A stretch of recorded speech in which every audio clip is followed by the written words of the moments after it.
Hey guys, Spud here, and with the forthcoming release of the DCS F4U-1D Corsair from Magnitude 3, I figured we should take a look at how to survive landing a high-performance, heavy tail dragger aircraft in DCS World without ground looping, running off the runway, or just generally crashing.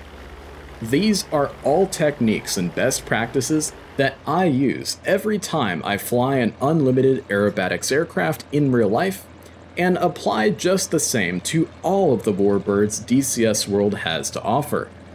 So keep in mind that today is not necessarily going to be about procedures for each individual Warbird in DCS, but rather a blanket way to get started with landing these aircraft successfully every single time. So let's jump in and get started.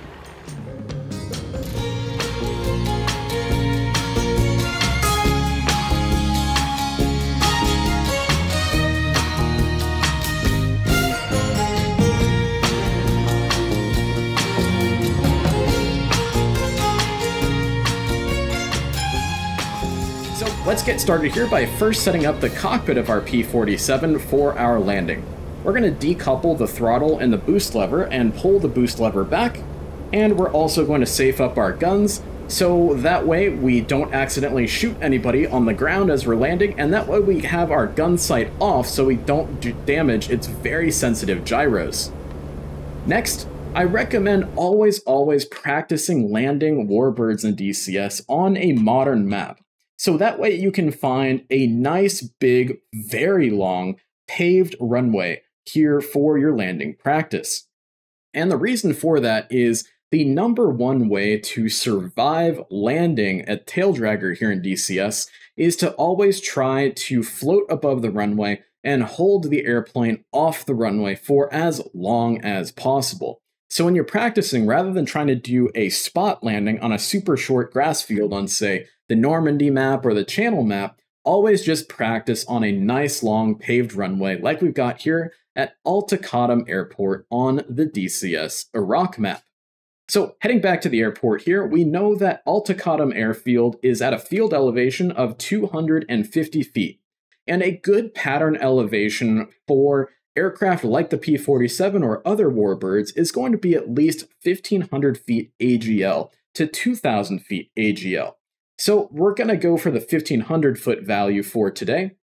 So 1,500 plus 250 gives us a pattern altitude for today of about 1,750. So if I'm somewhere in the neighborhood between 1,700 and 2,000 feet for my pattern altitude, I am going to be a happy camper today. Because with these airplanes, it can be a bit of a horseshoes and hand grenades kind of situation when you're trying to hold an altitude, especially when things are moving fast in the pattern for an overhead. And speaking of the overhead, I always try to get an overhead pattern, or at least an offset approach to an airfield for landing in airplanes like this, because I personally really hate straight in approaches and landings where I have to slip the airplane the whole time just to be able to see the runway as I'm descending down to land on it. And for me, that just is always super uncomfortable. And I know that a lot of tail dragger instructors try to teach their students to kind of almost see through the nose of the aircraft using their spatial awareness skills. But for me, I just kind of chuck that out the window, and I'm just like, I want to be able to see the runway. So I prefer overheads and offset approaches to runways. But that said, when it comes to landing a tail dragger airplane, especially one that's very high performance and very big and heavy, we really have to almost tap into the force, as cheesy as that sounds, and use those spatial awareness skills that we have to know that when the runway does disappear under your nose, you know that it's there because we know where it isn't. If the runway isn't off of our left and it's not off of our right, well, then hopefully we've done everything correctly and it's right underneath us.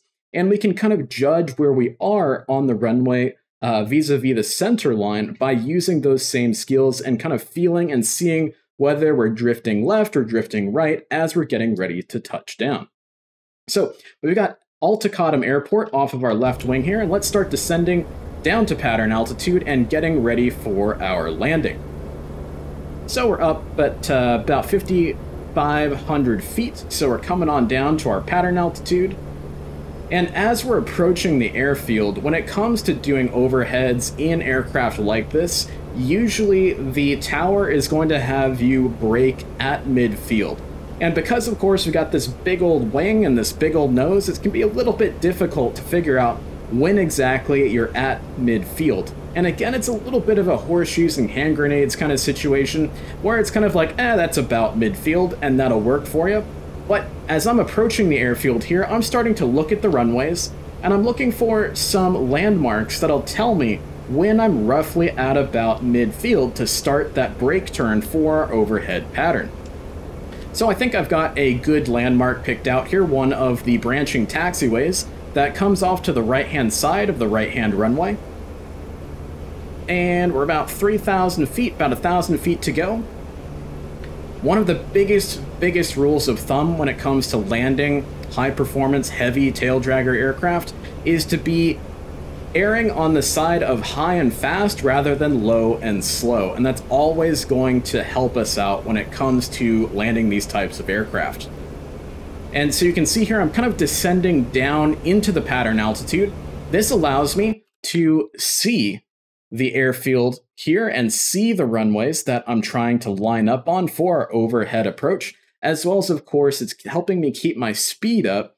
And of course, it is much harder to climb back up into pattern altitude than it is to just descend right to it. So there we go. We're right at our pattern altitude that we talked about earlier. And now I'm just kind of looking to hold where I'm at over the left-hand runway where I'm planning to land on. And I'm starting to look at these landmarks over here that I'm going to use to judge where I'm at in terms of midfield to start my brake turn. And I'm starting to use the force a little bit, that cheesy force idea of my spatial awareness skills to keep myself right over the top of the runway, using landmarks to the left and right-hand side of my nose. And the biggest thing, of course, is to air to the left-hand side so we don't drift over the right-hand runway.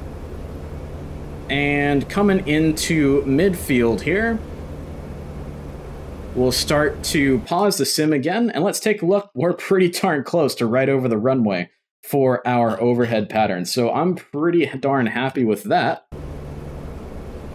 And we're still waiting to get towards midfield here. And when it comes to actually executing the brake turn for the overhead here, the idea isn't necessarily to pull super hard as if we were flying a fighter jet in DCS, where the goal is to bleed off speed as quickly as possible. The whole reason for the overhead pattern in an aircraft like the Jug or the Mustang or the Corsair is more or less to set up a constant turn approach, so that way we can keep the runway in sight the whole time, as opposed to really speeding up the landing process and keeping us out of harm's way for as long as possible. And so when we make that brake turn, we're not going to pull super hard. It's all about keeping the aircraft under control, staying at roughly pattern altitude, and just bleeding off that speed nice and slowly and efficiently, but not ripping that speed off. Of course, VFE and VG here in the P-47 is 200 miles per hour. Once we hit that point, we'll drop the flaps, we'll drop the gear, and then we'll talk about the next step in the landing process. So we'll go ahead and start our brake, and I'm going to pull the power back a little bit, but I'm not going to pull the power all the way to idle like I would in a fighter jet in DCS. And this is another key point to landing Warbirds in DCS, or landing any real big heavy tail dragger aircraft, is we want to stay power on for as long as possible. We never actually want to bring the power all the way to idle unless we're just ripping way too fast through the pattern, or just way too fast for our landing in general. So I'm just easing off on the power just a little bit here, working my rudders to stay nice and coordinated, and I'm going to roll out on the downwind. There's VFE and VG. And of course we descended a little bit in the pattern. That's okay. We'll go ahead and drop the flaps. Here come the gear. And now we're just looking for our landing speed of between about 140 and 150 miles per hour here in the Jug. And as we bring the power back up to maintain that speed, I'm going to bring in some right rudder, as well as I'm going to start to trim the nose up a little bit, so that way I can be as easy on the stick as possible and not have to hold it in any one place. Once I've kind of got that and I feel I've got the airplane trimmed down a little bit, I'm happy with my rudders, my ball is back to being centered, I'm going to look off to my left side here. I'm going to keep my eye on the threshold of the runway right here, and I'm going to try and point my wingtip at it and then fly through the turn to base and base to final, more or less keeping my wingtip pointed at the threshold here. If it's not perfectly pointed at the threshold, no problem. Again, it's a close enough sort of thing. It's just kind of more or less a rule of thumb. As well as the fact that we're nice and high, we're right at pattern altitude, actually a little bit above pattern altitude, but that's okay. And like I said earlier, it's always better to be high and fast than low and slow. If you find yourself in a low and slow condition and you have to drag your airplane to the runway, just go ahead and go around, because it's not going to end up in a pretty result. And then personally, I always like to bias high and fast, maybe even higher and faster than the flight manuals of these airplanes tend to say. And that's simply just because I think it makes it easier for me personally. So we can see we're a little bit faster than what the manual specifies for the jug, and I'm a little bit higher, but that's okay because I can see the runway just fine. And if I have a nice steep approach to the runway right at short final, then I'm going to be able to see the runway for a lot longer, which is always, always, always a good thing. Okay. And you can see right here, we're nice and high above the runway, we're nice and fast, and we're just really working now to line ourselves up on the center line of the runway. And once that runway disappears under our nose, that's where that kind of like almost like spatial awareness using the force really kind of kicks in, because you really just want to get yourself lined up on the center line right here as best as you possibly can, and then use that like force skills and your spatial awareness skills to really kind of track where you're drifting left or right vis-a-vis the center line here. So there we go, right a little bit to the left of center line, getting it back. There's center line.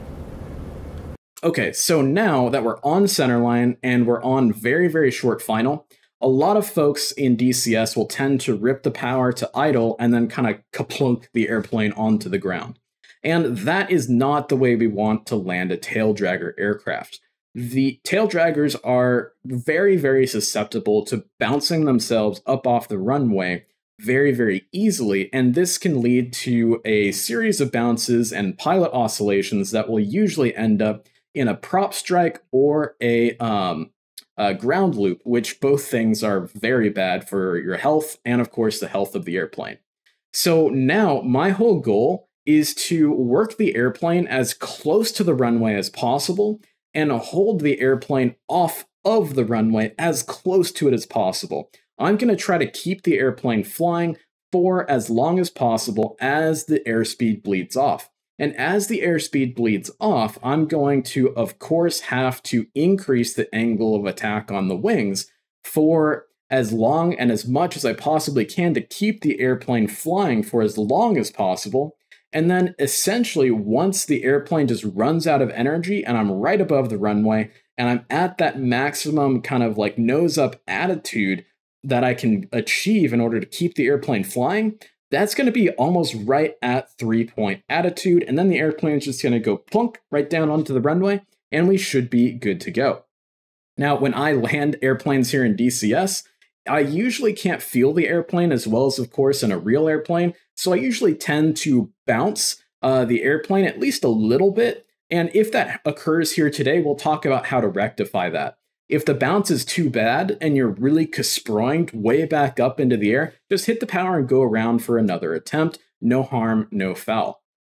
Okay, so let's continue on here.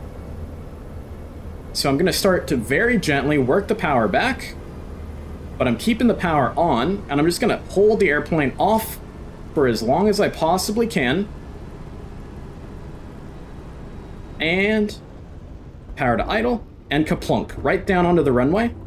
And at this point, once we're on the runway and we're rolling down the runway, a lot of folks will then tend to start to get onto the wheel brakes. And this will usually cause a ground loop or cause you to do a prop strike and then tumble over onto your back and kill yourself because you've crushed yourself under your own airplane. At this point, instead of hitting the wheel brakes at all, we are just going to hold the stick all the way back into our belly as we start to get to taxi speed, just like we would for any of our tail dragger fundamentals.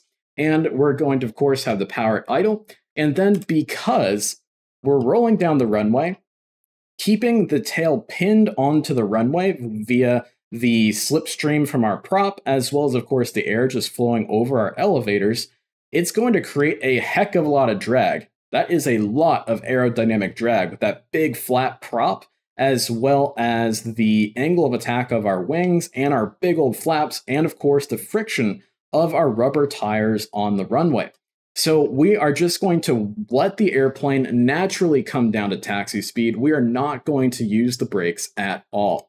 When it comes to landing these airplanes, just don't use the brakes at all. Don't even touch the brakes until you're at taxi speed, and you'll find yourself living a lot longer and making these landings a lot easier on yourself.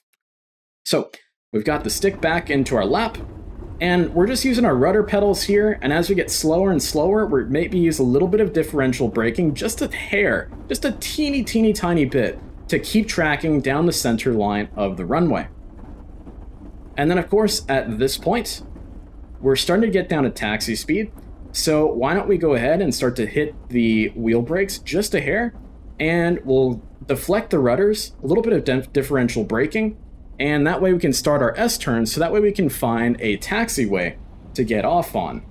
So let's see here. I'm not seeing any taxiways for a while, so we'll unlock the tail wheel, and we'll just start S-turning down the runway as if we were just on a taxiway. Just looking for a taxiway at this point. Now I've got a nice long runway here at a fighter base, so it's probably going to be a while. Yep, quite a ways to our next taxiway. And of course we're on a nice wide runway, so we don't have to worry too much about doing too much in the way of S-turning, but it's still a good idea in case there is any crossing traffic on crossing runways or anything like that. And of course the tower should have their eyes on us, and we were cleared to land. We've landed. And the runway is still ours until we exit the runway, so we shouldn't have to worry about anybody coming and landing on top of us or anything like that. But you can see we're just doing some nice big old wide S-turns here, looking for our taxiway, and it looks like it's coming up. And as we're, heading down the runway, don't get overexcited and don't try to start taxiing too fast because you feel rushed to get off the runway. Just stay safe, because of course things can get out of hand with a tail dragger airplane very easily. And even as I'm taxiing, I'm just being very easy on the brakes. I would never ever push the brakes all the way down to their stops. The only time I'm ever doing that is if I'm doing an engine run-up, or I am in some sort of emergency situation where I have to stop and I don't care if I strike my prop. And we're just going right into our first S-turn, coming off the runway here, checking our taxiway, and of course we'll come to a stop to get our taxi clearance from the ground controller. And guys, that is my best practices for landing a tail dragger airplane here in DCS. Especially a very heavy and high performance tail dragger aircraft.